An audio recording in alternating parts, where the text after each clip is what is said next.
என்னோட பிள்ளைகள் கிறிஸ்தவர்களாகிய நாம் நம்ம ஆண்டோட சத்தியத்தை அறிந்து கொள்ள வேண்டும். நாம் வாழ்க்கையில ஒவ்வொரு காரியங்கள், ஒவ்வொரு பகுதிகளை குறித்து வேதத்தின் அடிப்படையில நாம் தெரிந்து வைத்துக் கொள்ள வேண்டும். இன்றைக்கு ஒரு மனிதன் வாழ்கிறார், எப்படி வாழ வேண்டும், என்ன செய்ய வேண்டும், எப்படி நடக்க வேண்டும், சகலத்தையும் வேதத்தில் எழுதி வைத்திருக்கிறார். நம்மளுடைய மரணம் எப்படி இருக்கும், நம்மளுடைய மரணத்துக்கு பிறகு என்ன நடக்கும், இந்த உலகத்தோட முடிவுகள் என்ன, சகலத்தையும் A to Z அப்படின்னு ஆரம்பத்திலிருந்து முடிவு வரையிலும் என் ஆண்டவர் வேதத்தில் எழுதி வைத்திருக்கிறார். எதெல்லாம் அவர் எழுதி வைத்தாரோ அதெல்லாம் இன்றைய வரையிலும் துல்லியமாய் உலகத்தில் நடந்து கொண்டே இருக்கிறது. அதுக்கு ஆதாரம் கொடுக்கப்பட்டு கொண்டே இருக்கிறது. ஆக நான் ஒரு கட்டுக்கதையை உங்களோட மத்தியில பேச வரல, ஒரு புராணத்தின் கதையை உங்க மத்தியில பேச வரல, வேதத்தில் எழுதப்பட்ட சத்திய வார்த்தையை உங்கள் மத்தியில பேச வந்திருக்கிறேன். ஆக இந்த வார்த்தை சொல்லுகிறபடிதான் இன்னைக்கு உலகமே இயங்குது. இந்த வேதத்தை படித்தவர்களுக்கு புரியும். இன்னைக்கு இந்த வேதத்தில் என்னெல்லாம் சொல்லப்பட்டிருக்கோ அதன்படிதான் இந்த உலகமே இன்னைக்கு இயங்கி கொண்டிருக்கு. இந்த உலகத்தில் அரசியலாகட்டும், மதமாகட்டும், எல்லாமே இந்த வேதத்தில் இருக்கிறதான் இயங்கி கொண்டிருக்கிறது. ஆக இந்த வேதத்தில் இருக்கிற இயேசு, இந்த வேதத்தை நாம் கையில எழுதி கொடுத்த ஆண்டவராகிய இயேசு மரணத்தை குறித்து என்ன சொல்லி இருக்கிறார், அதை குறித்து தான் நான் உங்களோடு கூட சில காரியங்களை சொல்லி நாம் ஜெபித்து இந்த இடத்திலிருந்து கடந்து செல்ல போகிறோம். சரியா 3 மணிக்கு கிளைன் மேரு கிறிஸ்டியன் செமெட்ரியிலே இந்த அடக்க ஆராதனை நடைபெறும். அன்புக்குரியவர்களே, எப்பொழுதும் சில நேரங்கள் உலகத்துல மனிதர்களுக்கு சில சரியான தெளிவில்லை, புரிதல் இல்லை. ஒருவேளை சத்தியம் இல்லாம அவங்களுக்கு அந்த தெளிவும் புரிதலும் இல்லாம இருக்கா நான் நம்புகிறேன். 1 தெசலோனிக்கர் நீங்களும் நானும் படிக்கும் போது 1 தெசலோனிக்கர் 4வது அதிகாரம் 13வது வசனம் படி சொல்லுது. வாசிங்கள் சகோதரனே.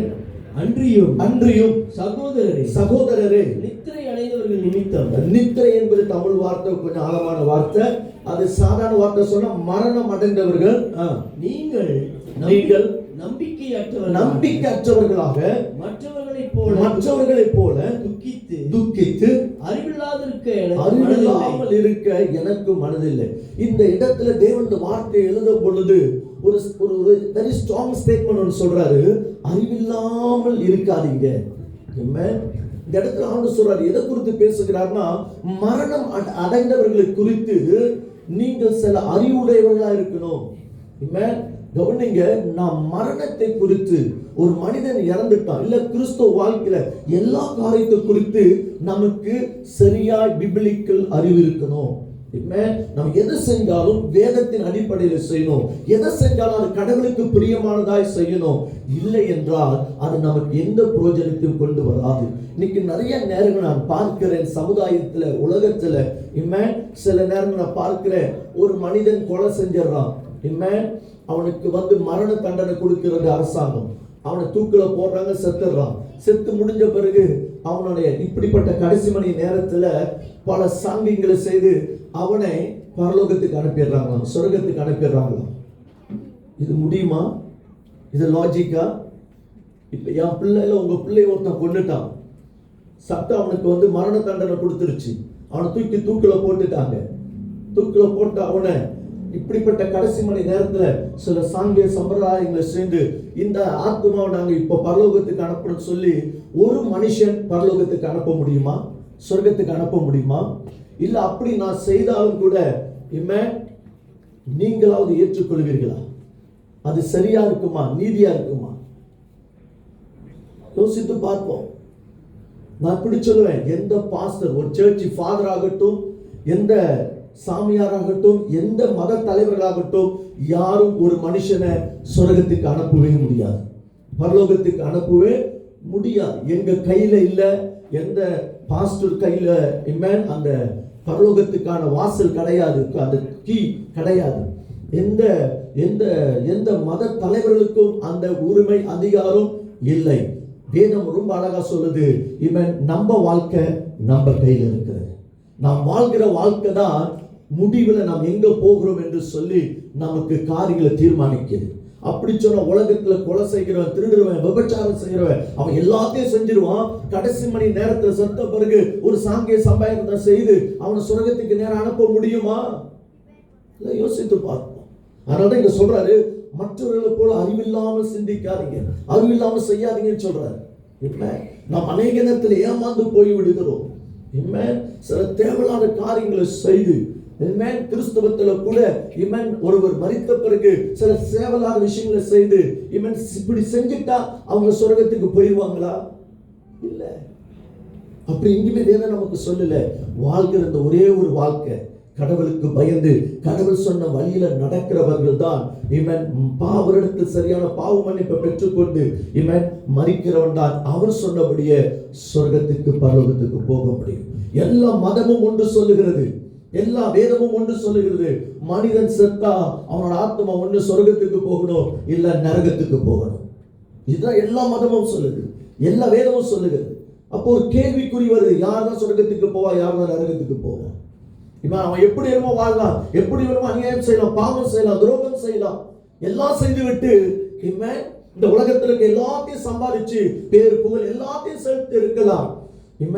ஆனா ஒரு நாளும் நீதியா வாழல, உண்மையா வாழல, மனைவிக்கு உண்மையா இல்ல, புருஷனுக்கு உண்மையா இல்ல, பிள்ளைகளுக்கு உண்மையா இல்ல, வாழ்க்கை முழுதும் குடித்து வாழ்க்கையை கெடுத்து அழித்தான், பிள்ளைகள் வாழ்க்கை சீர்கட்டு குலைந்து போனது, அநேக பாவங்களை செய்தான். இவனையும் செஞ்சவனை கடைசி நேரத்துல இப்படி ஒரு ஜெபம் பண்ணி இல்ல ஒரு சாங்கிய சந்தகம் செய்து சொர்க்கத்துக்கு அனுப்பிட முடியுமா? நிறைய நேரங்கள் நம்ம சரியா யோசிக்கிறது இல்ல, சிந்திப்பது இல்லை. இங்க நான் ஒரு பாரத்தோடு உங்களோட கூட சொல்றேன், இந்த ஆத்துமா போய் சேர வேண்டிய சரியான இடத்துல போய் சேரும். நரகத்துக்கு அல்ல. எல்லா மதமும் நரகத்தை குறித்து, நரக வாழ்க்கை குறித்து எழுதி கொடுத்திருக்கிறது. அது எவ்வளவு கொடுமையான வாழ்க்கை, வேதனையான வாழ்க்கை. போதும், இந்த உலகத்தில் வாழ்ந்த வாழ்க்கை, இந்த உலகத்தில் எவ்வளவு பாடுகள், உபத்திரவங்கள், நிந்தைகள், அவமானங்கள், கஷ்டங்கள், பாடு எல்லாத்தையும் இங்க சந்திச்சு விட்டோம். தேவனோட விருப்பம் இந்த மரணத்துக்கு பிறகு சொர்க்கத்துல அவரோடு கூட மகிழ்ந்து வாழ்ந்திருக்கதான் தேவன் விரும்புகிறார். ஆக அந்த வாழ்க்கைக்கு நம்ம பாத்திரவான்களா இருக்கணும், அந்த வாழ்க்கைக்கு ஏற்ற வாழ்க்கையை வாழணும். அந்த வாழ்க்கைய ஐயா இந்த பூமியில நல்லா வாழ்ந்து இந்த வாழ்க்கையை முடிச்சிருக்கிறார். நல்ல கணவனா இருந்திருக்கிறார், நல்ல தகப்பனா இருந்திருக்கிறார். கடைசி நாட்களில் கடவுளை நேசித்திருக்கிறார், கடவுளை வழியில நடந்திருக்கிறார். இப்படி எல்லாவற்றையும் நன்மையை பெற்ற, தேவனோட ரட்சிப்பை பெற்ற, பாவ மன்னிப்பை பெற்ற அவருக்கு பரலோகம் நிச்சயம் பரலோகம் கொடுக்கப்பட்டிருக்கிறது. இன்னைக்கு நாங்க பாசஸ் ஏதோ இருக்கு ஜெர்மனி, நாங்க தான் இன்னைக்கு சொர்க்கத்துக்கு இவர் அனுப்புறோம்ன்றது அவசியமே இல்லை. அப்படி அனுப்பவும் முடியாது நாங்க நினைச்சாலும். காரணம் அவரோட வாழ்க்கை தான் இறுதியில் முடிவு செய்கிறது. ஆக நம் வாழ்ற இந்த வாழ்க்கை ரொம்ப கவனமா, நிதானமா, சிந்தித்து யோசித்து சரியா வாழணும். கடவுளுக்கு பயந்து வாழணும், நீதியா வாழணும், உண்மையா வாழணும், சத்தியமா வாழணும். அநியாயம் செய்து அடுத்த வாழ்க்கையை கெடுத்து, அடுத்தவங்களோட குடும்பத்தை கெடுத்து, தவறா ஏமாத்தி சம்பாதித்து இப்படிப்பட்ட பொழப்பு ஒரு நாளும் நமக்கு நன்மையை கொண்டு வராது, முடிவுல நமக்கு அழிவை கொண்டு வரும். அதனால வேதம் சொல்லுகிறது, பாவத்தின் சம்பளம் மரணம். அது எந்த மரணம்னா நித்திய மரணம், நரக மரணம் என்று வேதம் சொல்லுகிறது. அன்புக்குரியவர்களே, என் ஆண்டவராகிய இயேசு இந்த மரணத்தை எப்படி பார்க்கிறாராம்? சங்கீதம் 116:15 இப்படி சொல்லுகிறது. வாசிங்க பிரதர். கர்த்தருடைய பரிசுத்தவான்களின் மரணம் அவர் பார்வைக்கு அருமையானது. அவருடைய பார்வைக்கு அருமையானது. ஆண்டவருடைய வசனம் படி சொல்லுது, என் ஆண்டவராகிய இயேசு ஒரு மனுஷன் ஆண்டவருக்குள்ள மரிக்கும் போது அவருடைய பார்வை அல்ல, அவர் எப்படி பார்க்கிறார்னா அருமையாக. இங்கிலீஷ் பைபிள்ல பிரஷஸ் எழுதி இருக்குது. மரணம் அநேகருக்கு துக்கமா இருக்கலாம், வேதனையா இருக்கலாம், கவலையா இருக்கலாம். நேசித்தவர்கள் மனைவிக்கு, பிள்ளைகளுக்கு ரொம்ப கஷ்டமா தான் இருக்கும், ரொம்ப வேதனையா தான் இருக்கும். ஆனா ஆண்டவர் சொல்றாரு, இந்த மரணம் அவரோட பார்வையில ரொம்ப பிரியமா இருக்கிறதா. பொதுவாகவே மனுஷர்கள் மரணத்தை பிரியப்படவே மாட்டாங்க, ஆனா தேவன் பிரியப்படுகிறார். தேவன் சொல்கிறார், அவருடைய கிறிஸ்துவுக்குள் மரணம் அடைந்தவர்களை குறித்து, அந்த மரணத்தை குறித்து அவருக்கு பிரியமா இருக்கான். ஏன் ஆண்டவருடைய பார்வையில மரணம் பிரியமா இருக்கு? இன்னைக்கு இதை ஏன் அவங்களுக்கு சொல்றேன்னா, நம் ஒவ்வொருடைய பார்வை ஆண்டவர் பார்க்கிற மாதிரி பார்க்கணும். நம்மளோட சொந்த பார்வையில் அல்ல. என்னைக்கு இயேசு சொந்த ரட்சகரா ஏற்று பாவ மன்னிப்பை பெற்று அவருடைய திருவிருந்தில் பங்கு பெற்று ஞானஸ்தானம் எடுத்து கிறிஸ்துவுக்குள் வாழ்கிறோமோ, நாம் இனி ஒவ்வொரு நிமிஷமும் ஒவ்வொரு நேரமும் அவருடைய பார்வையில, அவருடைய சிந்தையில வாழணும் தான் தேவன் விரும்புகிறார். இப்ப தேவனுடைய பார்வை எப்படி இருக்கு? இந்த மரணம் பிரஷஸா இருக்கு. நம்மளும் அப்படிதான் பார்க்க கற்றுக்கணும். அதனாலதான் அவங்க சொல்றாரு, மற்றவர்களை போல துக்கித்து அழுந்து துக்க வேதனைப்பட்டுக்கிட்டு புலம்பாதீங்க. அதனாலதான் கிறிஸ்துவ மரணத்துல பாத்தீங்கன்னா அழுந்து ரொம்ப புலம்பி இப்படிலாம் செய்ய மாட்டோம். ஏன்னா நமக்கு ஒரு பெரிய நம்பிக்கை கொடுத்துட்டாரு ஆண்டவர், உறுதியை கொடுத்துட்டாரு. Amen. இந்த மரணம் அவரோட பார்வையில பிரியமா இருக்கா. ஏன் பிரியமா இருக்கா? அதுக்கு காரணம் சொல்றாரு.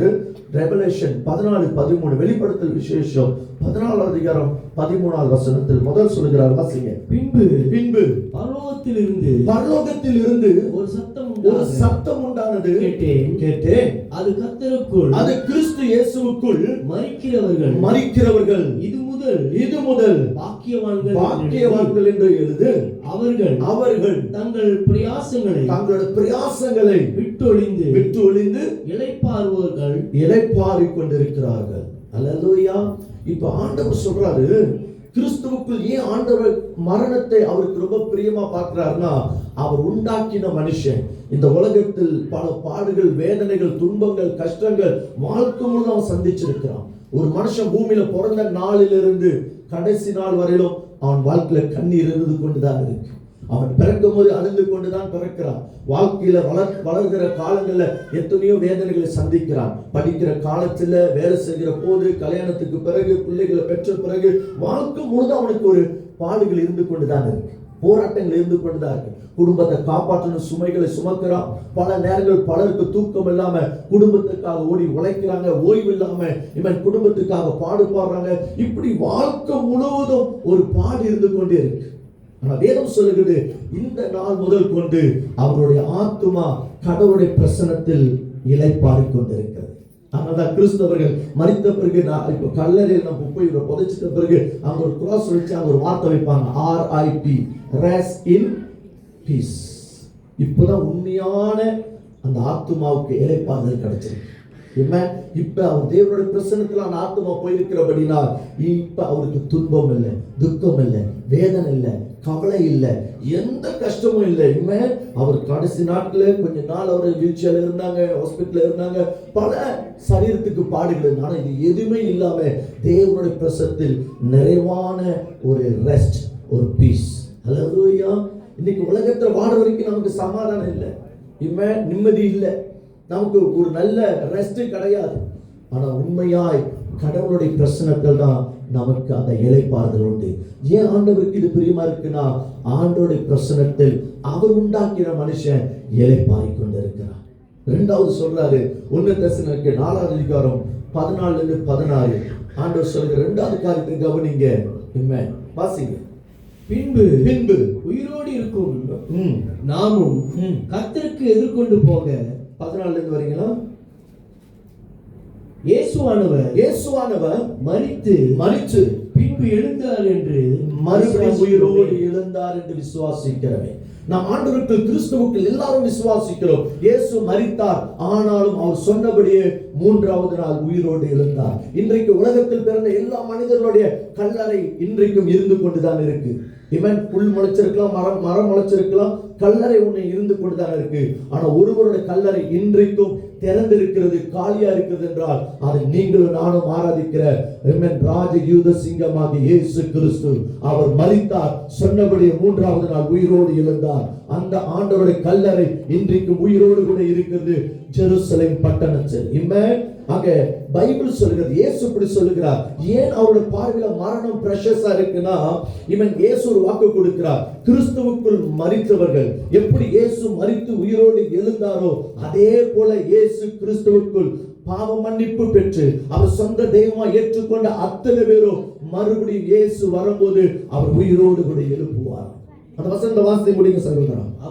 அப்படியே இயேசுவுக்குள் நித்திரை அடைந்தவர்களை, மரித்து போனவர்கள் தேவன் இயேசு அவரோடு கூட கொண்டு வருவார்.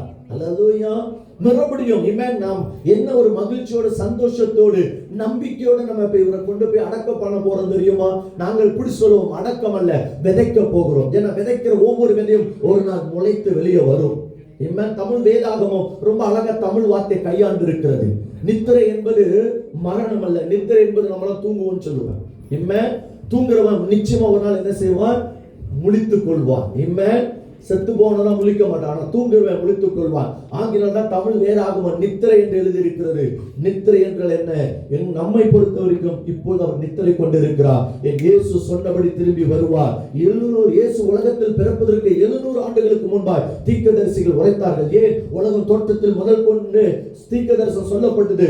உலகத்தில் ஒருவர் வந்து பிறப்பார். இவன் எருசலேமில், இவன் பெத்லகேம் நகரத்தில் ஒருத்தர் பிறப்பார். அவர் மனுக்குலத்தின் பாவத்தை சுமப்பார், சாபங்களை போக்குவார், மனுக்குலத்துக்கு நித்திய வாழ்வை தருவார் என்று சொன்னபடியே இவன் 2000 ஆண்டுகளுக்கு முன்பாய் இயேசு உலகத்தில் வந்து பிறந்தார். அதே தீர்க்கதரிசிகள் சொன்னார்கள், இந்த இயேசு மரித்து உயிர்த்தெழுந்து இவன் பரத்தில் எடுத்துக் கொள்ளப்படுவார், அவர் மறுபடியும் இந்த உலகத்துக்கு திரும்பி வருவார் என்று. முதல் தடவை சொன்னபடியே எப்படி இயேசு உலகத்தில் வந்து பிறந்தாரோ, இரண்டாவது முறை சொன்னபடியே இயேசு உலகத்துக்கு திரும்பி வரப்போகிறார். இதை ஏன் நாம் உறுதியா நம்புகிறோம் தெரியுமா? அவர் வரும்போது பூமியில என்ன நடக்கும் என்று இந்த வேதத்தில் அவர் சொன்ன ஒவ்வொரு விஷயமும் இந்த நிமிஷம் வரையிலும் துல்லியமா நடந்து கொண்டிருக்கிறது.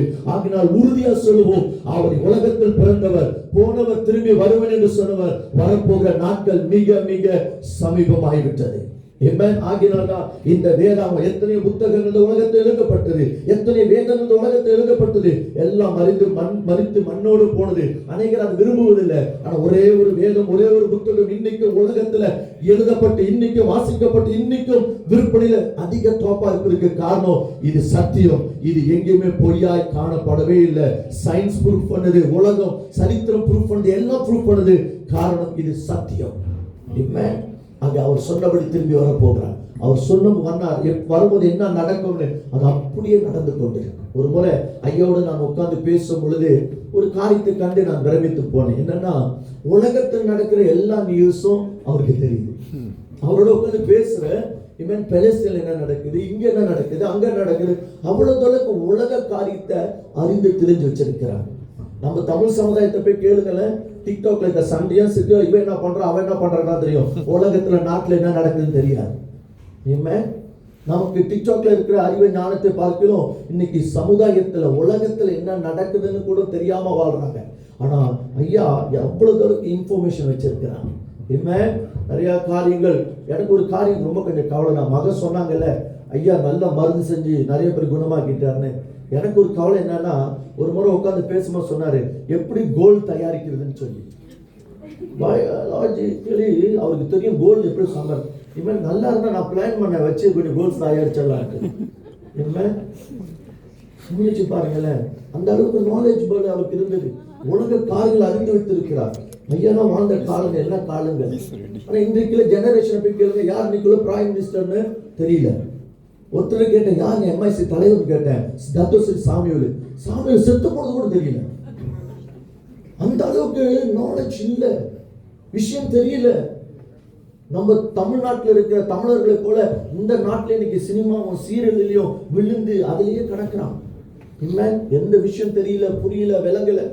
இப்ப நல்லா கவனிச்சு பாருங்க, இயேசு சொன்னபடி வரப்போகிறார். வரும்போது எங்களுக்கு ஒரு பெரிய நம்பிக்கை என்ன தெரியுமா? இவர் மறுபடியும் உயிரோடு எழுப்பப்படுவார். அல்லேலூயா. அந்த நம்பிக்கையோட கொண்டு போய் ஒரு விதைக்க போகிறோம். இவர் மரிக்கல, தூங்கி கொண்டிருக்கிறார். இயேசு சொன்னபடி வருவார். வரும்போது இவர் உயிரோடு எழுப்பப்படுவார். மூன்றாவது சொல்றாரு 17வது வசனத்துல வாசிங்க.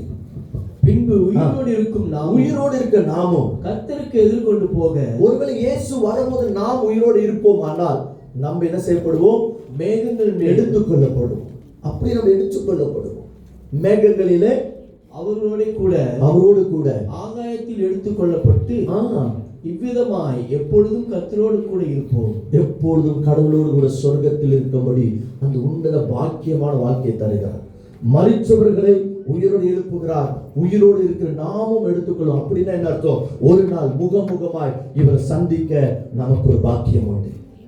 அந்த பாக்கியத்தை தேவன் நமக்கு கொடுக்கிறார். அதனால என் ஆண்டவரோட பார்வையில இந்த மரணம் பிரஷஸ். ஆண்டவருக்கு தெரியும், இந்த மனிதன் ஒரு நாள் தேவனோடு சதா காலம் இருக்க போகிறார். ஒரு நாள் நாம் ஒருவேளை உயிரோடு இருப்போமானால் இயேசு நம்மையும் எடுத்துக்கொள்வார். நாம் எல்லோரும் சதா காலங்களும் பரலோகத்தில் தேவனோடு கூட இருக்க போகிறோம்.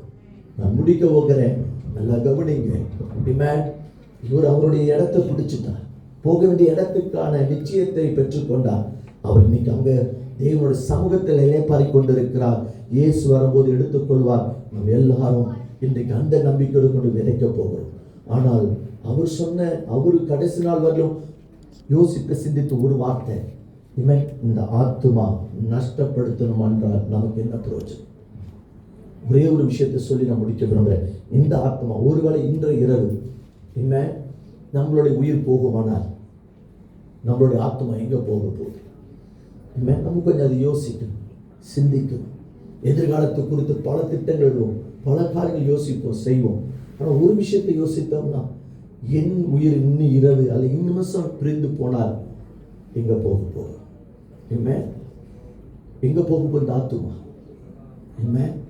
ஒரே ஒரு காரியத்தை சொல்ற, அன்புக்குரியவர்களே, நாங்கள் உங்க நேசிக்கிறோம். இந்த உலகத்துக்கு ஒருவர் வந்தார். எல்லா மதம் ஒன்று சொல்லுது, பாவம் செய்கிற ஆத்மா நரகத்துக்கு தான் போகும். பைபிள் சொல்லுது, பூமியில பாவம் செய்யாத மனுஷன் ஒருவரும் இல்லை. அப்படி என்றால் எல்லாரும் பாவம் செய்து கரைப்பட்டிருக்கிறோம்.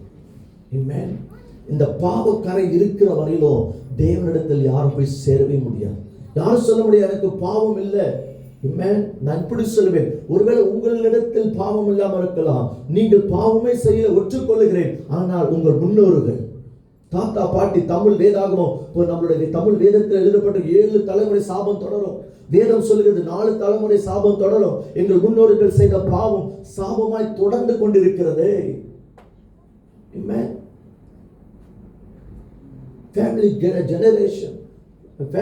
ஜெனரேஷன் கர்ஸ் என்று நிறைய பேர் சொல்றோம், பேசுறோம். தொடர்ந்து கொண்டே இருக்கு. அப்ப இதுல இருந்து நமக்கு எப்படி விடுதலை, எங்க இருந்து நமக்கு விடுதலை கிடைக்கும்? எப்படி இந்த பாவத்தை போக்குறது? எப்படி இந்த சாபத்தை நீக்குவது? இந்த பாவத்தை சாபத்தை சுமந்து கொண்டிருக்கிற மனுஷன் செத்தா நரகத்துக்கு தான் போய் ஆகணும். அன்னைக்கு ஒரு பாஸ்டரோ, ஒரு சாமியாரோ, ஒரு பூஜாரியோ வந்து எந்த சாங்கிய சமுதாயத்தை செய்து நாம் பாவத்தை சாபத்தை போக்கி நம்மளை சுரகத்துக்கு அனுப்பவே முடியாது. பூமியில வாழும் பொழுது நாம் பாவங்கள் போக்கப்படணும், சாபங்கள் நீக்கப்படணும். மனிதன் இந்த உலகத்துல எதுவும் செய்து பார்த்தான் பாவத்தை போக்குறதுக்கு. சாபம் எங்கிருந்து வருது? சில இன்னைக்கு சாபம் பேசுறவன், சாபம் எங்கிருந்து வந்தது? சாபம் பாவத்தினால்தான் சாபம் பிறக்கும். சாபம் சும்மா வராது, பாவம் செய்யும் போதுதான் அதோடைய பிறப்பு தான் சாபம். அந்த சாபம் இன்னைக்கு நம்மளை விட்டு நீங்கணும். பாவம் மன்னிக்கப்பட்டாதான் சாபம் நீங்கும். பாவம் மன்னிப்புக்கான வழி என்ன? மனுஷன் உலகத்தை என்னென்னமோ செய்து பார்த்தான். இன்னைக்கு நிறைய திருடர்கள், கொலைகாரர்கள், விபச்சாரக்காரர்கள் இங்கிட்டு பாவத்தை செஞ்சுட்டு அங்கிட்டு போயிட்டு 4 பேருக்கு நல்லது செஞ்சுட்டா, அனாதைகளுக்கு சாப்பாடு போட்டுட்டா, 4 ஏழைகளுக்கு கொடுத்துட்டா அந்த பாவம் போக்கப்படும் நினைக்கிறான். இல்ல சகோதரா, எங்கேயுமே அப்படி எழுதப்படல, எந்த வேதமும் அப்படி சொல்லல. நீங்களும் நானும் செய்யற தான தர்மங்கள் ஏழைகளுக்கோ இல்ல அனாதைகளுக்கோ கொடுக்கிறது, அந்த புண்ணியம் இந்த பூமியோட முடிஞ்சிச்சு. ஆனா அது நம்மளை பரலோகத்துக்கு கொண்டு போய் சேர்க்காது. நம்ம செஞ்ச புண்ணியம், ஒருவேளை அந்த புண்ணியத்தில் வர சில நன்மைகள் நம்ம பிள்ளைகள் அனுபவிக்கலாம், ஆனா நம்மளுடைய ஆத்மா சொர்க்கத்துக்கு போய் சேராது. ஆகினாலதான் மனிதன் என்னென்னமோ செய்து பார்த்தான், எதுவுமே அவன் பாவத்தை போக்கல, அதிலிருந்து விடுதலை கிடைக்கல, நிச்சயம் இல்லை. ஆக இந்த உலகத்தை படைத்தவர், இந்த உலகத்துக்கு மனு குலத்தை தேடி வந்தார். அவர் தான் என் ஆண்டவராக இயேசு. இந்த உலகத்துக்கு மனுஷனை தேடி வந்த ஒரே தெய்வம் என் ஆண்டவராக இயேசு. அவர் இந்த உலகத்துக்கு வந்து மதத்தை உருவாக்க வரல. நான் மறுபடியும் சொல்வேன், கிறிஸ்தவ மதம் அல்ல. கிறிஸ்தவர்கள் யாரும் கிறிஸ்தவர்கள் மதம் என்று சொல்லாதீர்கள். வேதத்தில் எங்கேயும் ஒரு இடத்திலும் கிறிஸ்தவ மதம் என்று சொல்லப்படவே இல்லை.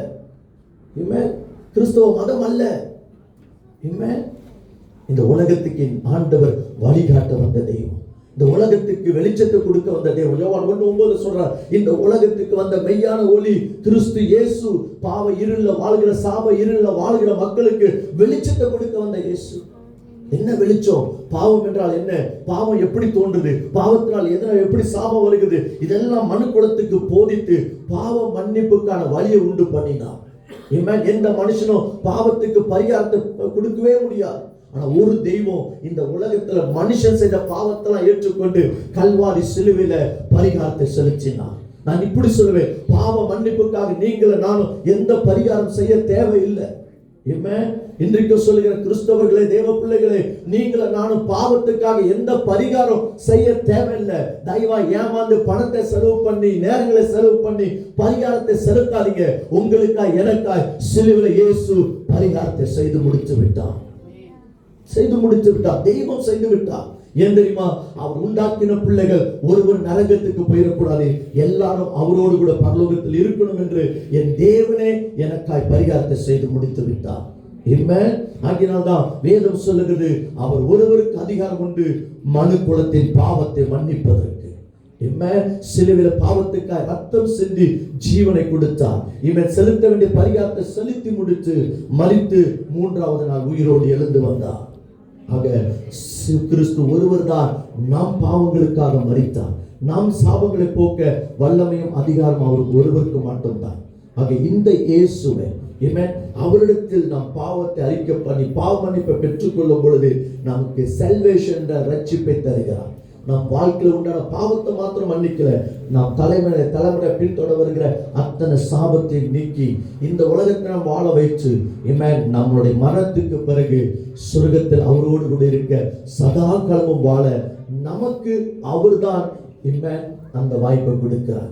இந்த பூமியில இருக்கிற பாஸ்டர் அல்ல, இந்த பூமியில இருக்கிற ஃபாதர் அல்ல, இந்த பூமியில இருக்கிற எந்த ஆச்சாரியங்களும் அல்ல.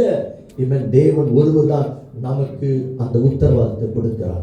ஆக இந்த வேலையில கூட இந்த வாய்ப்பை பயன்படுத்தி கொண்டு நீங்கள் கொஞ்சம் ஆராய்ச்சி பண்ணி தேடுங்க, சத்தியத்தை தேடுங்க, உண்மையை தேடுங்க. இயேசு சொன்னார், நானே வழி, நானே சத்தியம், நானே ஜீவன் என்று சொன்னார். இந்த பரலோகத்துக்கு போவதற்கு ஒரே வழியை ஆண்டவராக இயேசு. ஏன்னா பாவம் மன்னிப்பு அவர் ஒருவர் தான் தருகிறார், இலவசமாய் தருகிறார். இந்த நாளிலே கூட இயேசுவை இடத்தில் வந்து தன் பாவத்தை அறிக்கை பண்ணி அந்த பாவ மன்னிப்பை அவரிடத்தில் பெற்றுக்கொண்டு அவரை சொந்த ரட்சகராய் தெய்வமாய் ஏற்றுக்கொள்கிற நமக்கு ரட்சிப்பு தருகிறார். நாம் பேர் ஜீவ புத்தகத்தில் எழுதப்படுகிறது. ஆக இந்த நற்செய்தியோடு கூட இந்த காரியத்தை முடிக்கிறேன். அதனால்தான் தைரியமா சந்தோஷமா சொல்றோம், இன்றைக்கு அவர் தேவனோடு கூட இருக்கிறார், தெய்வ பிரசன்னத்தில் இருக்கிறார். இப்பொழுது நாம் அதை கொண்டு போய் விதைக்க போகிறோம். ஒரு நாள் இது துளிர்த்து வரும். அல்லேலூயா. நம்ம கண்களை மூடி ஜெபிக்கலாம். நல்ல பிதாவே, இந்த நல்ல வேளையில நாங்கள் துதித்து ஸ்தோத்தரிக்கிறோம். இந்த ஐயா அவருடைய மரணம் உங்களுடைய பார்வையில பிரஷஸா இருக்கப்பா. இவருடைய மரணம் ஆண்டவரே பெரிய ஆசீர்வாதமா இருக்கு. காரணம், இந்த உலகத்தின் கஷ்டங்கள், பாடுகள், உபத்திரவங்கள், வியாதிகள், எல்லா கஷ்டங்களை விட்டு தேவ பிரசன்னத்தில் இந்த ஆத்துமா இளைப்பாறி கொண்டிருக்கு. அதற்காக நன்றி நன்றி ஸ்தோத்திரம் செலுத்துகிறோம் தகப்பனே. இந்த நல்ல வேலையில கூட ஆண்டவரே இவருடைய ஆத்துமா தேவனுடைய பிரசன்னத்தில் இருப்பது மாத்திரம் அல்ல, இந்த ஆத்துமா பாவ மன்னிப்பு பெற்றபடினா உம்மோடு கூட பரலோகத்தில் நித்திய காலம் இருக்கும்படி தேவன் கிருபை கொடுத்து நீர் வாக்கு பண்ணி ஒரு ஹோப்பு கொடுத்தீங்கப்பா. ஆண்டவரே மரணத்துக்கு பிறகு என்ன நடக்க போகுது, எங்க போக போறோம் என்று அநேகருக்கு இது தெரியாம இருந்த போதிலும் இந்த உலகத்துக்கு ஒரு ஹோப்பு கொடுத்தீங்கப்பா.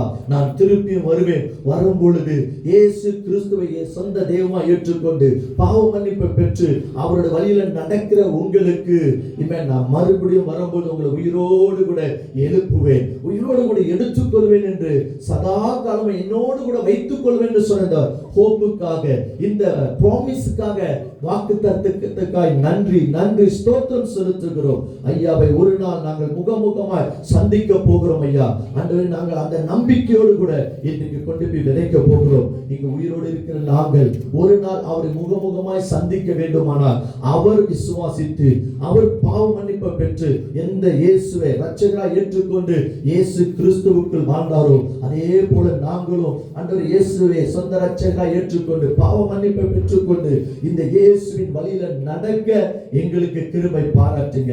இங்க இருக்கிற எல்லாருக்காக நான் ஜெபிக்கிறேன். இங்க இருக்கிற ஒரு ஆத்துமாவும் நரகத்தை நோக்கி போயிடக்கூடாது, இங்க இருக்கிற எல்லாரும் ரட்சிக்கப்படணும் என்று சொல்லி என் ஆண்டவர் இந்த உலகத்துக்கு வந்து மனுக்குலத்தை இந்த உலகத்தில் இருக்க எல்லா மனுஷர்களுக்காய் ஆண்டவரை நீ மதத்தை உருவாக்க வரல, கிறிஸ்தவர்களுக்காய் மாத்திரம் நீ வரல, உலகத்தில் மனுஷனா பிறந்த ஒவ்வொருவருக்காய் இந்த பூலோகத்தில் வந்து அவர்களுடைய பாவத்தையும் சுமந்து சாபத்தை சுமந்து நீ எல்லாவற்றையும் பரிகாரம் கல்வாரி சிலுவையில உங்களுடைய ரத்தத்தையும் ஜீவனையும் தந்து இந்த பாவத்தையும் சாபத்தையும் போக்கின தெய்வம் இந்த அன்பை இவர்கள் அறியும்படியா ருசிக்கும்படியா இன்றைக்கிலிருந்து அவங்க உள்ளத்தில் ஒரு சத்தம் கேட்கப்பட்டு கொண்டே இருக்கட்டும். நான் மரித்தால் எங்க போக போகிறேன், என் ஆத்துமா எங்க போக போகிறது என்ற எண்ணம் சிந்தை இவர்களுக்குள் என்னாலும் ஜொலிக்க ஆண்டவர் அவர்களோடு கூட இடைப்பட நான் ஜெபிக்கிறேன். எல்லாரும் தேவனுடைய பிரசன்னத்துல ஒரு நாள் இந்த உலகம் அழிஞ்சு போகும், ஒரு நாள் எங்க வாழ்க்கை முடிஞ்சு போகும். ஆனால் நாங்க எல்லாரும் என்ன நடந்தாலும் ஆண்டவரோடு சதா காலங்களும் இருக்கும்படி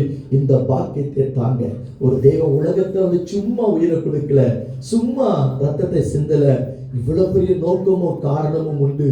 அந்த இயேசுவின் மகிமையை எல்லாரும் அறிந்து புரிந்து கொள்ள கிருபை பாராட்டி எல்லாரையும் ஆசீர்வதிக்கிற. வாழ்கிற இந்த கொஞ்ச காலம் மகிழ்ந்து வாழட்டும், சுகித்து வாழட்டும், எல்லாருடைய சமாதானமாய் வாழட்டும். சண்டை சச்சரவு இல்லாம, பெருமை போராம, கசப்பு இல்லாம, ஒருத்தர் அநியாயம் செய்யாம, துரோகங்கள் செய்யாம, உண்மையாய் நேர்மையாய் வாழ்ந்து இந்த உலகத்தை ஆண்டவரை இவர்கள் சாட்சியா இந்த உலகத்தை ஆசீர்வதிக்க கிருபை பாராட்டுங்க. உயிரோடு இருக்கிற நாட்களில எந்த குடும்பத்துல ஆண்டவரே கணவன் மனைவி உறவுகளில எந்த பிரிவினைகள் இல்லாமல், கசப்புகள் இல்லாமல், சண்டை சச்சரவு இல்லாமல் எல்லாரையும் நேசிக்க உதவி செய்யுங்க. ஆண்டவரே எல்லா உறவும் நீடிய உறவு அல்ல, ஒரு நாள் எல்லாம் முடிந்து போகும். ஆனா உயிரோடு இருக்கிற நாளெல்லாம் அன்போடு வாழ, விட்டு கொடுக்க, மன்னிக்க கிருபை பாராட்டுங்க, ஆசீர்வதிங்க. தொடர்ந்து இந்த அடக்க ஆராதனையை கர்த்தர் நடத்துங்க. உங்களுடைய சமூகங்களுக்கு முன்பாக சொல்லட்டும். சுகபத்திரமாய் குறித்த நேரத்தில் நாங்க போய் சேர்ந்து ஆண்டவர் இவரை அங்க விதைக்க எங்களுக்கு கிருபை பாராட்டுங்க, ஆசீர்வதிங்க. இயேசுவின் நாமத்தில் ஜெபம் கேளும் நல்ல பிதாவே, ஆமென். Thank you. கர்த்தர்